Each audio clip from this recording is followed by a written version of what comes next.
Bismillah ar-Rahman ar-Rahim. I begin as always in the name of Allah, whose grace I seek in this and all other matters. This is my first attempt to post something to my YouTube channel, and this is to get me ready for launching my website later on this month. This is my 65th solar return. I have a birthday coming up at the end of the month. And sometimes you feel like you need to move forward with certain things in your life. And for me, that will be posting more sort of active and informal blogs, launching the website, and also trying to post regularly on my YouTube channel.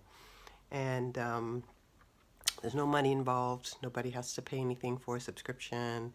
Maybe that'll come later, but actually the point is that most of my career has been intensely wordy, and sometimes when I look at videos that have been recorded of my events, I myself find them to be very long and complicated, and the sentence structure is complex and double embedded and all that stuff, because that is also how I think. But some of the ideas I feel like could be shared in a more open and accessible way. So that's what I'm going to try to do with these videos. My intention is to keep them all short, 5 to 10 minutes. Maybe on occasion I'll get inspired and it'll be longer than that. So I will build up a kind of collective of discussions of ideas. And some ideas I will discuss more than once in different ways or even in repetition. The point is to make my growth and development in Islam and Islamic thought, in the formation of and the transformation of Islamic feminism, accessible to people who are interested to actually have a better understanding of the work that I do. Obviously, there are a lot of people out there who already have an idea, and some of them are exaggeratedly good, and some of them are exaggeratedly awful. And so I'm aware of that, but I'm not really going to try to speak to that. I'm actually going to try to speak about the ideas. And this is because, as a Muslim by choice, for 45 years in November, I came into Islam only because the ideas of Islam and the way that I studied it and the way that I tried to practice what I studied inspired me to have a relationship with the universe, with the earth, with the heavens, and with the creator of the universe in a certain way. And that has not abated. I'm still in that process now, alhamdulillah. But what has happened is that I also took up the intensive study of Islam during my master's and PhD, both in the United States and in the Arabic-speaking Muslim majority part of the world. And as a consequence, when I wrote my dissertation on Quran and woman, it became clear that there is always an interpretive streak to every aspect of how Islam is lived, experienced, adjudicated, established as policy, infused in culture. And actually, this is a beautiful thing because there are so many different inflections of the beauty that is Islam. But at the level of the power dynamic, there are also certain parties who want to establish a confirmation of their perspective on Islam, or either from their culture or from their own studies or even their experience. And this is where it leads to chaos because people have different experiences. And how do we make them all valid while at the same time adhering to some idea of a unity between us? And I think that the unity part is at one and the same time also a confirmation of our individuality and our unique experiences of Allah, the Creator, and with Allah, our nurturer, the one who develops us, the one who gives us life, and the one to whom we return when life is over, that each of us must have that experience, and whether or not we are conscious of it or not, each of us will have that experience. And yet power politics wants to establish a definition of Islam, making it the operating principle of the state or of a family or of a community.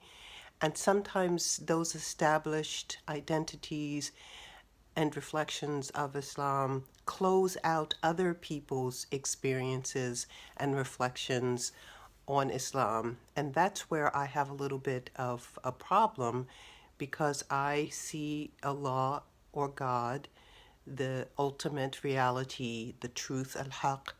I see Allah as capable of embracing everything that He has created. And so why would one particular reflection, perspective, or experience of Islam be made the standard by which to measure everyone else?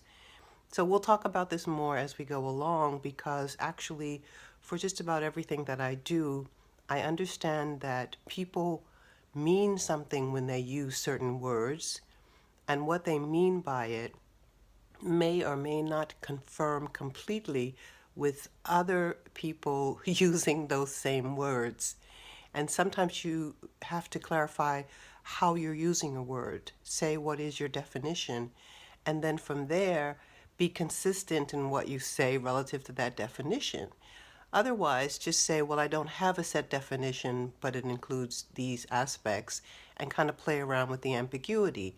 But what people do instead is they talk out of their understanding and the meaning of really crucial ideas or words or terms, and then they talk with someone who has an entirely different meaning, and then they wonder why it is that they can't synchronize, they can't, coordinate what they're saying. So sometimes we have to step back a little bit and test the layers of how people are defining certain terms. And I'm going to do that in the course of these videos. I'm going to talk about possible definitions, and I'm going to talk about operating definitions for myself. And obviously, principally among them is going to be how Islam is defined.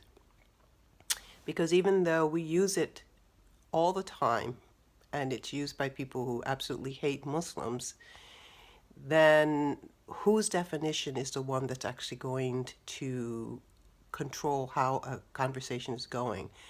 I, for one, am not a reactionary person. I don't advocate that. I advocate establishing some clarity about how I'm defining a thing and then going from there. So, for example, for me, Islam is the name of a religion. I will use it as such. A religion that has more than 1,400 centuries of history and spread across the world. So I will use it as a religion. But that doesn't mean I'm not also going to need to define what I mean by religion.